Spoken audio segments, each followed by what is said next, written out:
और जब मैया से मिली है तो मैया से जाकर के कहा, माँ आज तू यही समझ ले कि तेरी बेटी आज ही जा रही है। रो करके बोली है रुक्मिणी,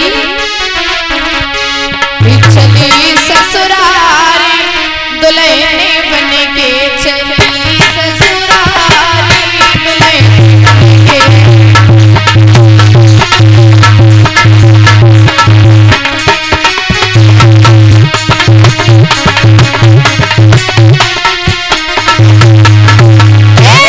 चली ससुरारी दुल्हने बन के चली ससुरारी दुल्हने बन के।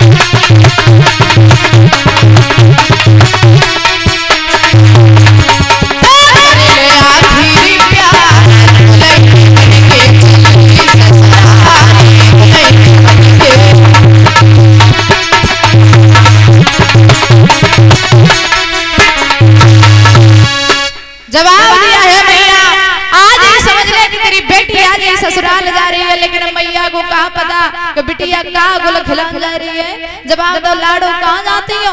बोले मैया अलोपा मैया के मंदिर में पूजा करने के लिए जा रहे हैं। तब तक रुकमा गया पीछे से जवाब दिया, लड़कियों कहाँ जा रही हो? रुक्मिणी ने कहा भैया और कहीं नहीं, मंदिर में जा रही है पूजा करने के लिए। बोले ठीक है, अकेली नहीं जाएगी, 2-4 लड़कियां साथ में ले ले। अब जैसे लड़कियों की बात करी रुक्मिणी कहने लगी अच्छी अम्मा से मिलना है। अब जब लड़कियां अगर साथ में लेकर के जाएंगे तो जब याले ढिंडोरा पीट दी जाएगा, जिज्जी बजी गई दादा। अब बेचारी की मजबूरी है, लेके लड़कियों को चली। और जब संगे लेके चली तो रुक्मिणी के मन में एक विचार आया, कहीं ऐसा ना हो कि कन्हैया हमारी जगह पे गुआर को धर ले जाए। अब तब तक कन्हैया की नजर लड़कियों के ऊपर पड़ी। अब पंडित जी से कहने, बारे पंडित हमने जब एक मंगाई तूने 10-12 भेज दी, अब जाओ मैं रुक्मिणी कौन सी है? और रुक्मिणी सोचने लगी कहीं मेरी जगह कोई और को न धल ले जाए। तो जिस हाथ में कंकन बना हुआ था वो हाथ उठा करके रुक्मिणी बोली बहना एक बात बता दे, जो इधर जो सामने जनता खड़ी है ना, ये सेना खड़ी है, किसकी है? बोले ये तेरे भैया रुकम की है। बोले इधर वाली ये दंतवक्र की है, और ये वाली बोले ये ससुराल की है। कन्हैया समझ गए यही रुक्मिणी है। तब तक रुक्मिणी पास में पहुंची कन्हैया के। बोले आप कौन है? बोले कन्हैया कहाँ से आए हो? द्वारिका से। और ये तुम्हारे हाथ में क्या है? मुरली है। रुक्मिणी कहने लगी थोड़ी बजाए देते। कन्हैया कहने लगे ठीक है रही हो, अगर हमने बजाई बसुरिया तो जितने ठाड़े तो समान तो टोते हमारी बसुरिया। सही कह रही हो। बोले बजाए नहीं सकते तो हमें दिखाई दे। बोले दिखा भी नहीं सकते। क्यों नहीं दिखा सकते? बोले हमारी बंसी बहुत महंगी है। कितनी महंगी? तो भगवान कन्हैया अपनी बंसी का मोल बताते हुए बोले कि कुबेर घड़ा में कपेड़ जमुन ने बसुरी के नाम घटाए धरी है।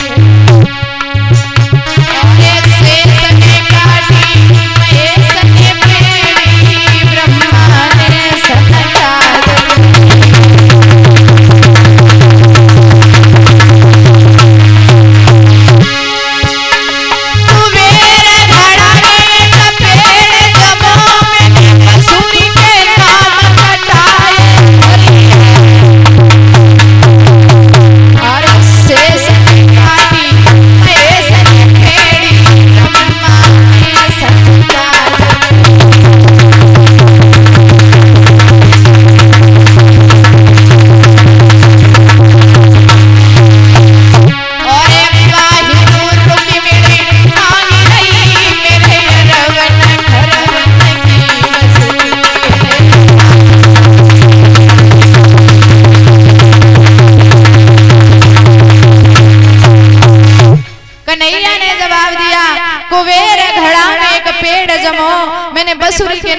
कटाई धरी है, शेष ने काटी महेश ने पेड़ी, ब्रह्मा ने सनकाज करी है। और बात रुक्मिणी मांग रही मेरे अरवन खरवन की बसुरी है। आज मोल बनाया। रुक्मिणी ने कहा सिर्फ देखेंगे कन्हैया, तुम्हारी मुरली के साथ कोई छेड़खानी नहीं करेंगे।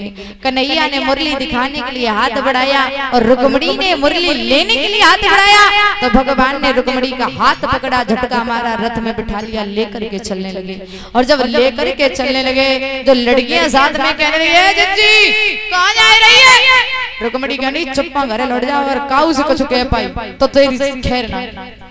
बेचारी लड़कियां भाग के आई, मैया के पास पहुंच गई। मैया हाँ लली, रुक्मिणी का तो साथ गई थी। मैया करिए करिया कोई हदो देगी समझ जिज्जी को रथ में बिठाए के लेगा और पता नहीं अम्मा कवते वकी सेट आती तेरी की समझ खा रहे जिज्जी। जिज्जी ने तो पैरों में फटफटाए जाने का वैसे चली गई। जवाब दो अम्मा ने रुक जा अगर रुकमा को पता चलेगा ना व्याली दत्ती तेरे के फेंक दी। चुप रह।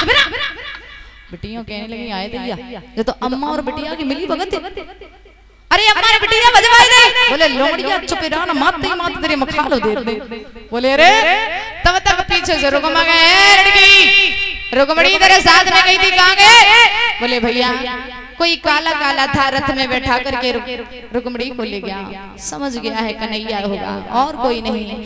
जहां शिशुपाल बैठा हुआ था वहां पहुंचा। बोले जीजा 4 दिनों से तुम आए हो और यहाँ पर रोटियां तोड़ रहे हो, उधर कन्हैया हमारी बहन को लेकर के भाग गया। जैसे ये बात शिशुपाल ने सुनी है कहने लगा जीजा कहां है। अब जीजा परी पता नहीं को किनको जीजा। आज कन्हैया के पीछे सभी सेना पड़ जाती है और रुक्मिणी कहने लगी कन्हैया से कन्हैया रथ जल्दी आगे बढ़ाओ, मेरा भैया पीछे से आ रहा होगा, अगर भैया आ गया तो हम आपके साथ नहीं जा पाएंगे। पीछे से रुक्मिणी आवाज लगाई और कन्हैया अगर शादी करना चाहता है तो हमसे युद्ध कर। अरे हर रोज तू माखन चुराता था, कई लड़कियों के वस्त्रों को चुराता था और आज हमारी बहन को चुरा करके ले जा रहा है, स्त्रियों को चुराने लगा। अगर हिम्मत है तो हमसे युद्ध कर। भगवान कन्हैया ने जैसे ही सुना रथ को रोक लिया और जैसे ही रथ रुका रुक्मिणी ने हाथ जोड़े। बोले प्रभु मत जाइए, मेरा भैया जबर है तो हल्के हो कुछ कर नहीं पाओगे। बोले तुझे बाद में रुक्मिणी तेरे भैया को पहले देख लेने दे। दादा कन्हैया में और रुकुम में युद्ध होने लगा।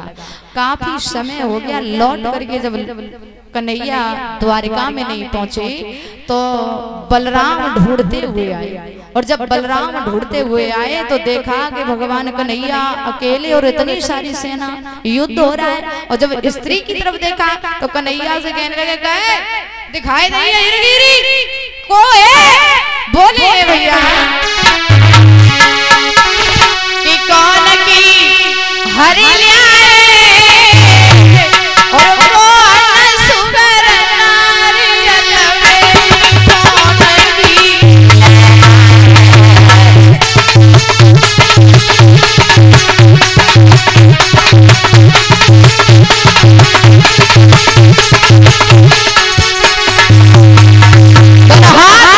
भाव समाता है। बोले कौन की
जबर